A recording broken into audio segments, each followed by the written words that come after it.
আর এই মুহূর্তে আমরা আবারও সেই খবরে চোখ রাখবো।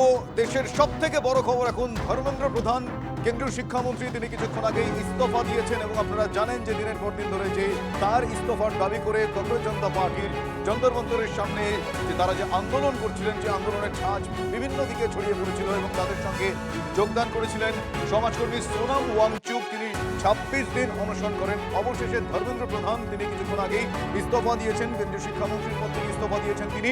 শুধু তাই নয়, তিনি তার ইস্তফাপত্রে লিখেছেন, প্রথম দিন থেকে দায় নিয়েছি, কখনো এড়িয়ে যায়নি।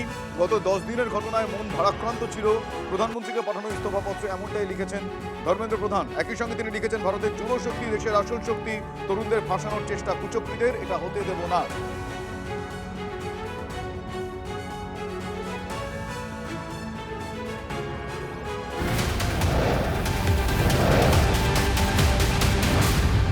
আর এই মুহূর্তে আপনাদের আপডেট খবরটা দিয়ে একটু পরে কেন্দ্রের সঙ্গে সিজেপির দ্বিতীয় বৈঠক। 3:30টার সময় তাদের যাওয়ার কথা, আর কিছুক্ষণ পরেই 4 মিনিট পরেই সিজেপির দ্বিতীয় বৈঠক। কেন্দ্রের সঙ্গে বৈঠকের আগেই কেন্দ্রীয় শিক্ষামন্ত্রীর পদ থেকে ইস্তফা দিয়েছেন ধর্মেন্দ্র প্রধান। প্রধানমন্ত্রীর সঙ্গে আলোচনা কেন্দ্রীয় স্বরাষ্ট্রমন্ত্রীর। এই মুহূর্তে সায়ন্ত ভট্টাচার্য আমাদের সঙ্গে রয়েছেন, আমার সহকর্মী। সায়ন্ত, 3:30টার সময় তাদের যাওয়ার কথা রয়েছে। একটু আগেই সৌরভ দাস তিনি বলছিলেন যন্তর মন্তরে যে 3:30টার সময় তারা যাচ্ছেন। কি খবর আমরা পাচ্ছি? দেখো, দিল্লির কনস্টিটিউশন ক্লাবে ইতিমধ্যেই কংগ্রেস জনতা পার্টির প্রতিনিধিরা তারা পৌঁছে গিয়েছে। সৌরভ দাস, আশুতোষ তারা পৌঁছে গিয়েছেন। কিছুক্ষণের মধ্যে কেন্দ্রীয় মন্ত্রীও পৌঁছাবেন এবং সেখানে আলোচনা হবে। এই ঠিক কেন্দ্রীয় শিক্ষামন্ত্রীর পদত্যাগের পরই তাদের এই আলোচনা শুরু হতে চলেছে। এবং তার আগেই যেটা জানা যাচ্ছে, প্রধানমন্ত্রী নরেন্দ্র মোদী এবং কেন্দ্রীয় স্বরাষ্ট্রমন্ত্রী অমিত শাহ তারা নিজেদের মধ্যে এক প্রস্তাব বৈঠক সেরেছেন। যেহেতু দিল্লির যন্তর মন্তরে এক জটিল পরিস্থিতি তৈরি হয়ে রয়েছে এবং গত কয়েকদিন ধরে যে পরিস্থিতি তৈরি হয়েছে তাতে বলা চলে দিল্লির প্রাণকেন্দ্র পুরোপুরি স্তব্ধ। সেই জটিল পরিস্থিতি কীভাবে কাটানো যায় সেটা যেমন আলোচনা হয়েছে, একই সঙ্গে কেন্দ্রীয় শিক্ষামন্ত্রী যেহেতু পদত্যাগ করেছে, তার আজ যে পড়তে চলেছে সংসদে সেটাও কিন্তু ভালোভাবে জানে কেন্দ্রের শাসক দল। যে কারণে কেন্দ্রীয় স্বরাষ্ট্রমন্ত্রী এবং প্রধানমন্ত্রী এদের মধ্যে কিছুক্ষণ আগে তিনি বৈঠক করেছেন। একই সঙ্গে কনস্টিটিউশন ক্লাবে যে বৈঠক শুরু হতে চলেছে তাতেও কিন্তু মূলত এই বিষয়টিও আলোচনা হবে যে যাতে আন্দোলন তুলে নেওয়া হয় কংগ্রেস জনতা পার্টির তরফে। যদিও কংগ্রেস জনতা পার্টি কিন্তু নিজেদের দাবিতে অনড় রয়েছে।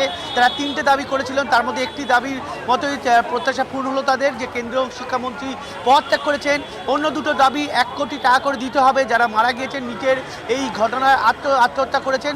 আর 3 নম্বর দাবি হচ্ছে দিল্লির ডিসিপি সহ মোট 3 জন পুলিশ আধিকর্তার অপসারণ এবং যারা মূলত এই আন্দোলনের সঙ্গে যুক্ত তাদের বিরুদ্ধে কোনো আইনানুগ ব্যবস্থা নেওয়া হবে না। এই 2টো দাবি আজ কনস্টিটিউশন ক্লাবে উঠতে পারে। তবে তার আগে প্রধানমন্ত্রী এবং কেন্দ্রীয় স্বরাষ্ট্রমন্ত্রীর এই বৈঠক কিন্তু অত্যন্ত গুরুত্বপূর্ণ, কারণ তোমার মনে রাখতে হবে সংসদ চলছে। আর প্রধান দাবি সিজেপির যে প্রধান দাবি সেটা তারা পেয়ে গিয়েছেন, নৈতিক জয় তারা ইতিমধ্যেই বলেছেন এবং আরো 2টো দাবি রয়েছে এবং সেই দাবি নিয়ে তারা আবারও কেন্দ্রের সঙ্গে আলোচনায় যাচ্ছেন। এখনো অবধি সেটাই খবর। এই মুহূর্তে রাজনৈতিক বিশ্লেষক ঝন্টু বড়াইক আমাদের সঙ্গে রয়েছেন। দাদা, একটা বিষয় বোঝার চেষ্টা করবো। একটু আগেই আপনি বলছিলেন যে এই যে সিদ্ধান্ত, এটা অবশ্যই একটা রাজনৈতিক কৌশল।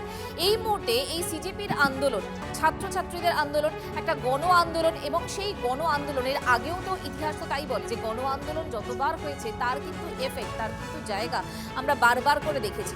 এই আন্দোলনের এফেক্ট, প্রভাব এবং এই মুহূর্তে দাঁড়িয়ে বিভিন্ন বিরোধী দলগুলো এই যে প্ল্যাটফর্মে একত্রিত হয়েছিল তারই বা কি ভবিষ্যৎ বলে আপনার?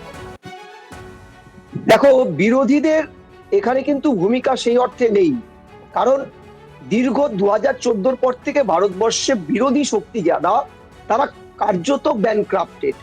ছাত্ররা সেই স্পেসটা তৈরি করেছে, ককরোচ পার্টির মুখ আড়ালে বলো যাই বলো, এই জায়গাতে দাঁড়িয়ে বিরোধীরা পিছনে প্রভাবকের পর্যায়ে কাজ করলেও বিরোধীদের কিন্তু আয়নায় মুখটা দেখানোর জায়গা নেই। কারণ যে সকল বিরোধীরা আজকে এই ককরোচ আন্দোলনের সাথে যুক্ত হয়েছেন তাদের কার্যত প্রত্যেকেরই রাজ্যে তাদের টেনিওরে কিন্তু পোস্ট অফিসের দীর্ঘ ইতিহাস আছে। ফলে এই জায়গায় দাঁড়িয়ে এককভাবে তুমি দেখো ককরোচ, এই যে তুমি দেখবে গতকাল থেকে যখনই প্রধান শাসক বিজেপির তরফ থেকে প্রত্যেকটা পলিটিক্যাল পার্টি বিরোধী যারা আন্দোলনের মুখ হয়েছে তাদের কার্যকালীন ইতিহাসগুলো তুলে ধরা হচ্ছে, তখন ককরোচ পার্টি থেকে কিন্তু এদের একটা কিপ ডিস্টেন্স, দূরত্ব তৈরি হচ্ছে। নাগরিক সমাজের এই যে আন্দোলন, যে আন্দোলনটা নির্ভেজাল অরাজনৈতিক প্ল্যাটফর্ম, এটাই কিন্তু দ্রুত ছড়িয়েছে যুব সমাজের মধ্যে। কারণ খেয়াল রাখতে হবে, ভারত কিন্তু ইয়াং ল্যান্ড, এই মুহূর্তে পৃথিবীর সবচেয়ে বেশি ইয়াং পপুলেশন ভারতবর্ষে।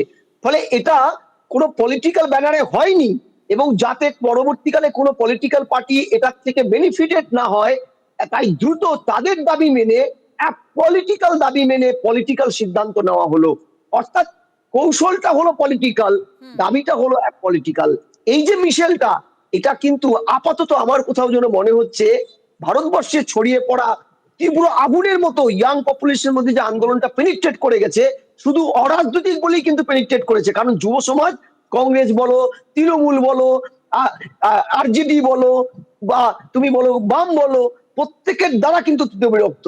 ফলে এই যে নন পলিটিক্যাল ব্যানারে সাউথ ইস্ট এশিয়াতে একটা চন্দ্রদা, নতুন এই যে নন মুভমেন্ট দেখা পলিটিক্যাল দিচ্ছে। ওয়েতে এগোনো একটা এজেন্ডা, সেই এজেন্ডাকে সামনে রেখে একদল ছাত্র এগোলো, তারা তার জায়গায় পৌঁছলো, কিন্তু এরপর এই সিজেপির ভবিষ্যৎ? না দেখো, এই ধরনের আন্দোলনগুলো কিন্তু অচিরে হারিয়ে যায়, কারণ প্রাতিষ্ঠানিক ভিত্তিভূমিটা এদের থাকে না, মতাদর্শগত ভিত্তিভূমিটা নেই। এই জন্য তুমি দেখবে ককরোচে কিন্তু প্রথমেই ডিভাইডেশন এসে গেছে। এই যে বিজের আরেকজন ছিল, তাকে পদত্যাগ করতে বাধ্য করা হয়েছে। অচিরেই এরা শাখা প্রশাখায় বিভক্ত হয়ে হারিয়ে যাবে। অর্থাৎ এই ধরনের মুভমেন্ট গুলো সারা পৃথিবীতে যেখানেই গড়ে উঠেছে, তুমি বাংলাদেশে দেখো, তুমি শ্রীলঙ্কায় দেখো, কিংবা তুমি নিকটবর্তী একদম বাড়ির উঠোনে নেপালে দেখো, এরা পরবর্তীকালে হারিয়ে যায়। এটাও সরকার জানে, সেন্ট্রাল গভর্নমেন্ট জানে যে এটা আবেগের উপরে দাঁড়িয়ে থাকে, বাস্তবতার উপরে নয়। ফলে দ্রুত এই আন্দোলনগুলো হাইজ্যাক্ট হয়ে যায় মূল স্রোতের রাজনীতির দ্বারা। তাই মূল স্রোতের রাজনীতির দ্বারা হাইজ্যাক্ট না হওয়ার জন্যই কিন্তু এটা কাটেলমেন্ট পলিসি নিলেন সেন্ট্রালের বিজেপি সরকার।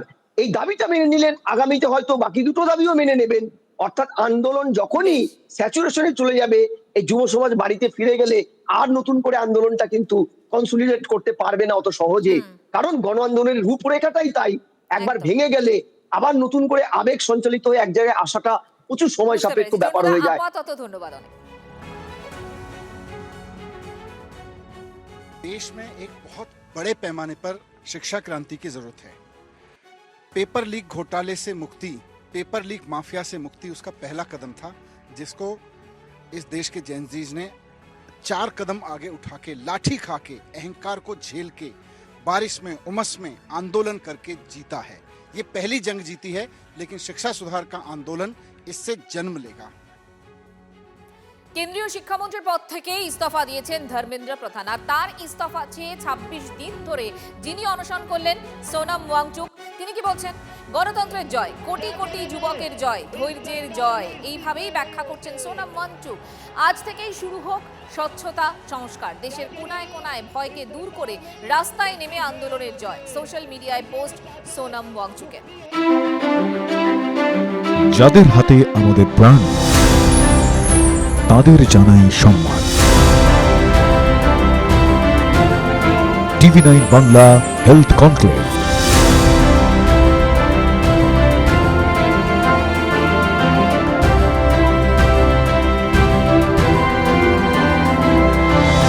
স্বাস্থ্য পরিষেবায় সেরার সম্মান। TV9 বাংলা সুস্বাস্থ্য। চোখ রাখুন TV9 বাংলায়।